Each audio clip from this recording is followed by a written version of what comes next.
Si Rio po ay nahuli sa Rio to Batangas River, southern part of Palawan. May sukat po siyang 17.6 feet long, almost 5 meters. Sinadya naman po siyang hinuli dahil naka-accidente po siya ng isang native fisherman sa area.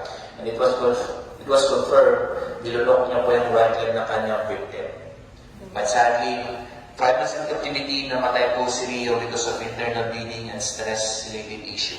And ito pong balat niya, wala na po yung commercial value anymore dahil sobrang tuyo at tigas na. Hindi na po yan kayang i-process ng machine.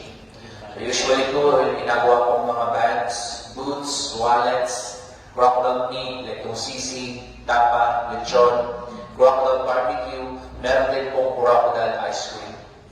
That is made from 3 to 5 years old saltwater crocodile only. But here, we are not licensed to commercialize crocodile products. Nandito po kami for conservation purposes only. Special project po kami ng DNR para sa probinsya ng Palawan. So yes po, I know some of you is looking for Lolong the Crocodile. Everyone, Lolong the Crocodile has never been here in Palawan. He was captured in Agusan Mars, Mindanao. Si Lolong po ang record holder na pinakamalaking buhay sa buong mundo. May sukat po siyang 20.3 feet long, almost 6 meters. 1 meter longer than kay Rio. So kung gusto po namin bisitahin yung buto at balat ni Lolo, nasa National Museum na po ng Manila. Our next station naman po will be the hatching house. Hands off lang po tayo sa tabs sa mga baby crocodiles. Kahit baby pa po sila, kaya po nilang tumalon, kaya din po nilang makaputol ng daliri. So again po, hands off po tayo.